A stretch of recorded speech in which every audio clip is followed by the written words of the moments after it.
सारा मांझी पागल हो, पतवार बदल कर क्या होगा, व्यवहार बदलना है ही नहीं, सरकार बदल कर क्या होगा। जी हाँ दोस्तों, मैं आरडी भारती और आप देख रहे हैं बिहारी सुल्तान।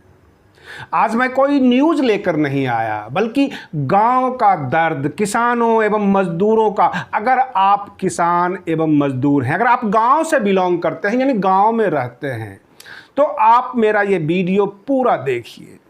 जी हाँ दोस्तों, अगर आप हमारे चैनल पर नए हैं तो चैनल को सब्सक्राइब कीजिए। वीडियो अच्छा लगे तो इसे लाइक कीजिए, शेयर कीजिए।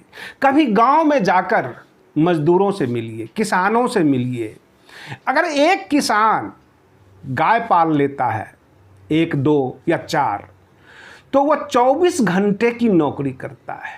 एक डिग्री फैट के लिए दूध के सेंटर पर अपनी ताकत लगाए हुए बैठा होता है। ये वे किसान हैं जो अपनी सारी दौलत खुले आसमान के नीचे रखते हैं, और जब फसल तैयार हो जाती है, जब इनको लगता है कि 3, 4, 5 महीने की मेहनत रंग लाई है, फसल अच्छा हुआ है, इसको अब इकट्ठा करने का वक्त है, तब ओले पर जाएं।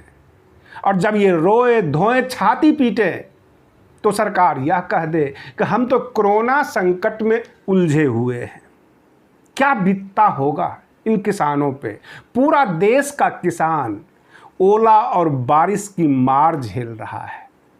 वे मजदूर के ऊपर क्या बीतता होगा जो गेहूं बोकर गांव में और पत्नी से ये कहकर चल दिया कि 3, 4 महीने शहर में जाकर कुछ मजदूरी करके लाता हूं, और जैसे ही फसल तैयार होगा मैं कटाई के वक्त आ जाऊंगा, फसल काट के घर में अनाज भर दूंगा।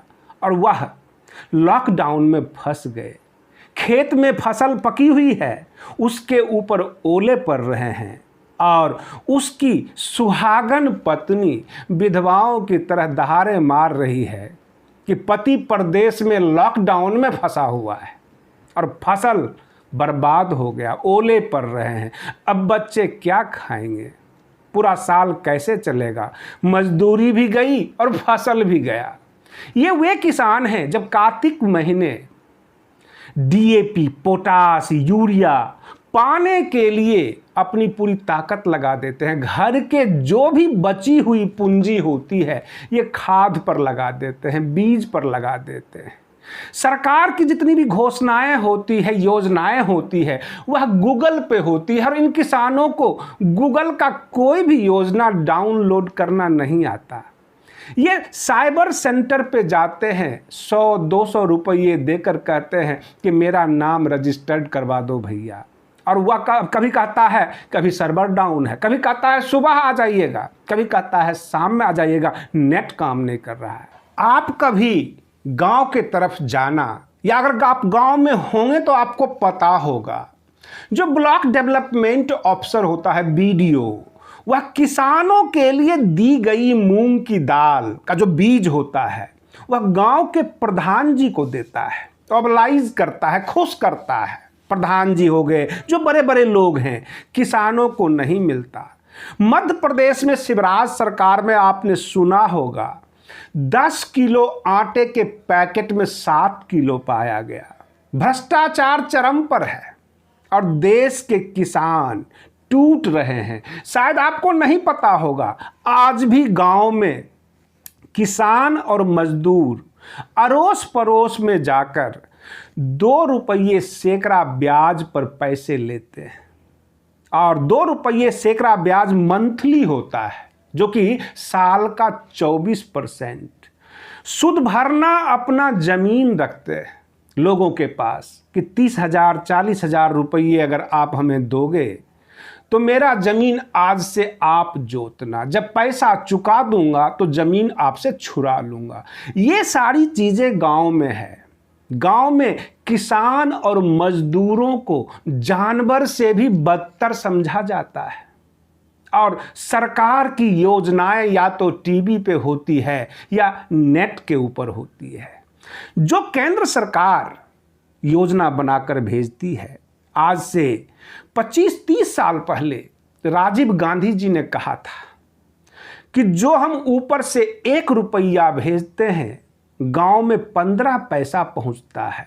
वह स्थिति आज भी बरकरार है। गांव के किसान मजदूर सरकार की जितनी आकर्षक योजनाएं हैं उससे वंचित हैं। फिर ये लाभ जाता कहाँ है? लाभ पंचायत में जाता है। जितने भी आपके पंचायत स्तर के जनप्रतिनिधि होते हैं, जिला स्तर के होते हैं अथवा राज्य स्तर के होते हैं, उसी में बंदर बांट हो जाती है। किसान वहीं का वहीं है। 2 रुपये सैकड़ा ब्याज वाला पद्धति और सुद भरना जमीन रखने वाला पद्धति अभी भी वैसा ही है, कुछ नहीं बदला है।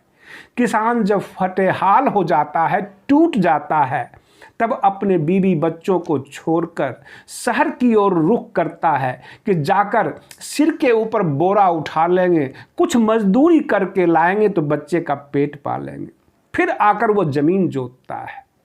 लेकिन वर्तमान में जो देश का परिस्थितियां हैं, जो कोरोना संकट आया है, अमीरों की बीमारी ने गरीबों का कमर तोड़ा है, किसान मजदूरों का कमर तोड़ा है। कभी भी कहा जाता है, एक कहावत है गांव में, गाय पालना है तो 10 पालना, और अगर खरीदना है, गाड़ी लेना है चलाने के लिए तो कम से कम 10 चलाना। क्योंकि एक गाय के पालने पर भी 24 घंटे की नौकरी और 10 गाय को पालने पर भी 24 घंटे का ही नौकरी। क्योंकि गाय कब गोबर करेगी, कब उसको चारा डालना है, कब क्या करना है, कोई गारंटी नहीं। किसान के पास फुर्सत कहाँ है? जब आप देखते होंगे बड़े बड़े किसान नेता, ये किसानों के नाम पर नेतागिरी करते हैं। ये कभी भी खेतों में नहीं गए, इनको नहीं पता कि सिंचाई कैसे की जाती है। इनको पंप सेट या ट्रैक्टर, थ्रेसर, यहाँ तक कि जमीन की जुताई कैसे होती है, यानी गेहूं अगर बो देंगे, अगर इनसे पूछिए तो नहीं बता पाएंगे कि कब ये सिंचाई करेंगे, कब पानी डालेंगे। जबकि 21 दिन के बाद कंपलसरी होता है पानी डालना, और जैसे ही पानी डालते हैं अगले दिन उसके ऊपर यूरिया मारना पड़ता है, तब जाके हरियाली आती है और वह फसल तैयार हो तो प्रकृति ओले बरसा देती है। और जब यह सरकार की तरफ आशा भरी निगाहों से देखते हैं, सरकार ये कहती है कि हमने सब कुछ डाल दिया है, गूगल से डाउनलोड कर लो। कहाँ जाए ये किसान, कहाँ जाए ये मजदूर? क्योंकि भारत में सबसे बड़ी समस्या यही रही है, किसान और मजदूरों को अनदेखा किया जाता है। अब वोट भी इन्हीं से मांगी जाती है। कभी आप गांव में नहीं गए होंगे, जो शौचालय योजना है, ये पैसा मिलता है तब जब जियो टैग लगाया जाता है। और जियो टैग लगाने वाले नन्हे मुन्ने दलाल जो साइबर कैफे में होते हैं, वो आजकल एक्टिव हो गए हैं। जो टोला मित्र हैं, जो विकास मित्र हैं, ये इनके चेन का हिस्सा है। यानी इसको आप कह सकते हैं संस्थागत अपराध, जिसको अंग्रेजी में कहते हैं इंस्टीट्यूशनलाइज्ड क्राइम। ये ऊपर से नीचे तक इनकी चेन बनी हुई है। बीडीओ, एसडीओ, डीएम पूरा इस चेन में है। आंगनबाड़ी को ही देख लीजिए, आपको पता लग जाएगा। एक आंगनबाड़ी से सेविका से 1000 रुपये सीडीपीओ लेता है पर मंथ, और पूरे जिला में कम से कम अगर 2000 केंद्र है तो सारे पैसे इकट्ठे होके डीएम तक पहुंचता है। यह है संस्थागत अपराध। सरकार के पास योजनाएं तो बहुत है, इन दलालों से कैसे बचा जाए? और इसके पूरा का पूरा शिकार किसान और मजदूर होता है। सरकार कहती है हम सब्सिडी देते हैं बीज के ऊपर, खाद के ऊपर, ट्रैक्टर के ऊपर, कभी खुरपी के ऊपर इन्होंने सब्सिडी दिया है, कुदाल के ऊपर सब्सिडी दिया है। क्योंकि कुदाल और खुरपी बड़ी कंपनियां नहीं बनाती है।